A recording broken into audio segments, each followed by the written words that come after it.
What is up? Fresh out of work, beautiful day here in San Diego.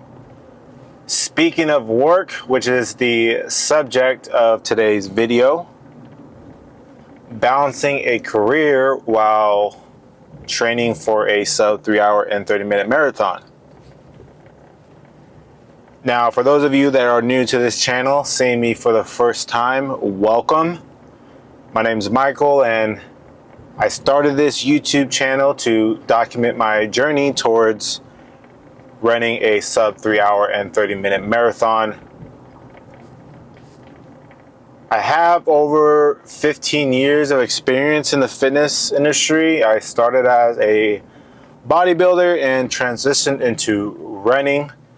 So, along with documenting my journey, my process towards running a sub 3 hour and 30-minute marathon, I also wanted to share my philosophies and experience, advice when it comes to training and nutrition. My approach is one that is centered around sustainability and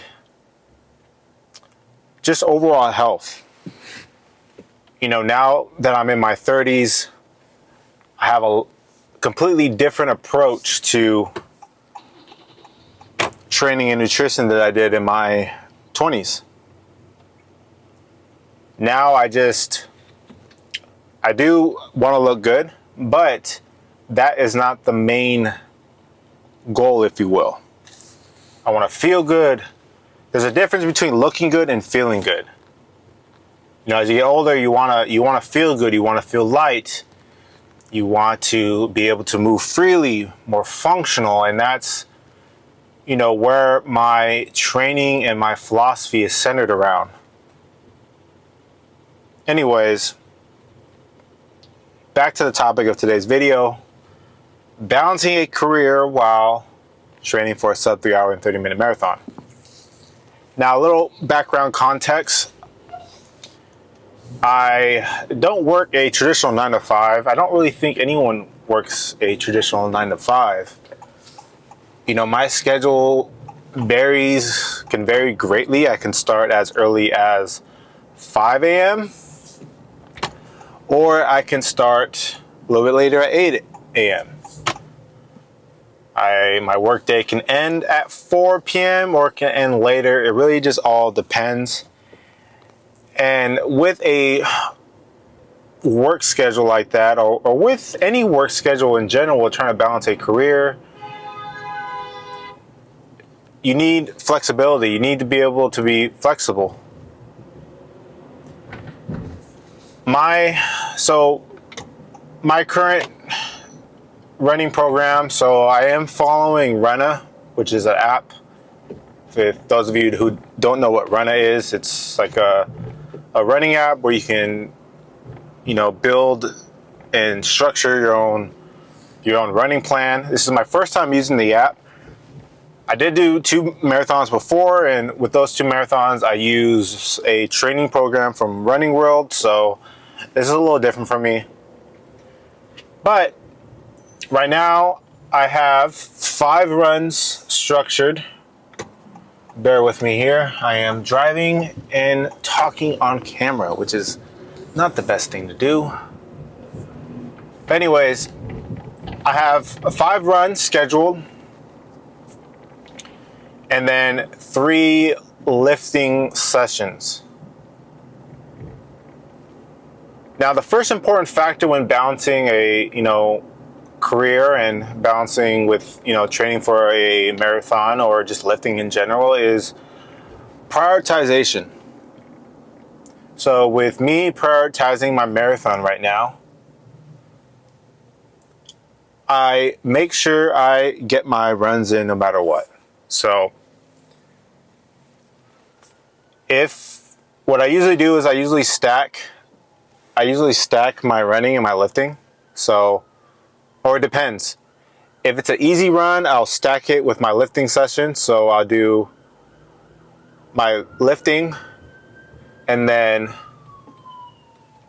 I'll do my run right after. But days where, oops, sorry. Days where I'm not able to stack, and if I had to choose between one of them, running would be the choice because it's a priority right now. Prioritization is key. So what I like to do is I usually I have a hard run. So depending on what time I start, if I have an early morning meeting, I'll do my run in the evening after work. Or if my day starts a little bit later, I'll do my run in the morning and then my lift in the evening.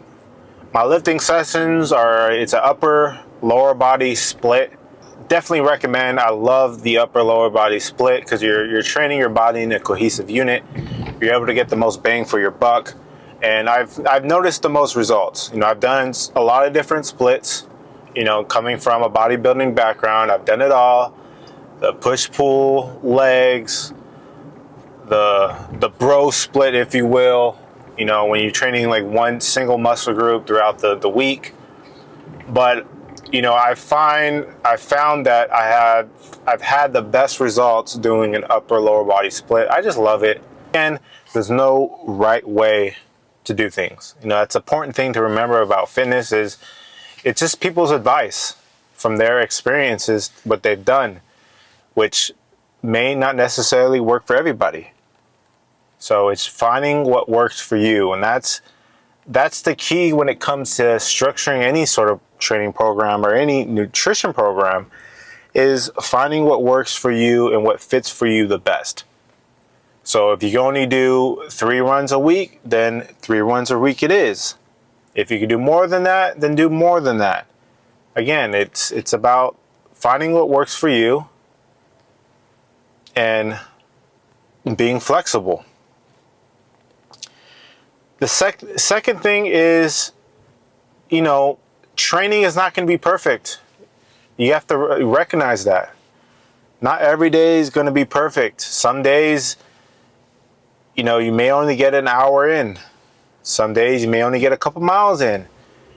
We have to realize the reality of life is that there are other priorities. There are other things that you are going through. You have work life. You may even have a family, kids. And it's important to remember that. The key is when you're showing up, you're giving it your absolute best. So on those days where you are training, you're giving it your best. And your best is very subjective. It's not the same output every day. There's a lot of depending factors on what that looks like. You may think, oh, giving your best means I'm going all out. And you're going all out today. It's not going to be the same as you're going all out probably after only getting 4 hours of sleep or something like that. You know what I mean? The important thing is that you showed up that day.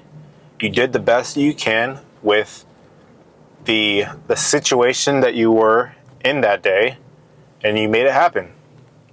Right now, today's run is an easy run, so I have an upper body session today, and then right after that, I have I believe it's a 4.5 mile run that I'm gonna do right after on the treadmill to balance that out.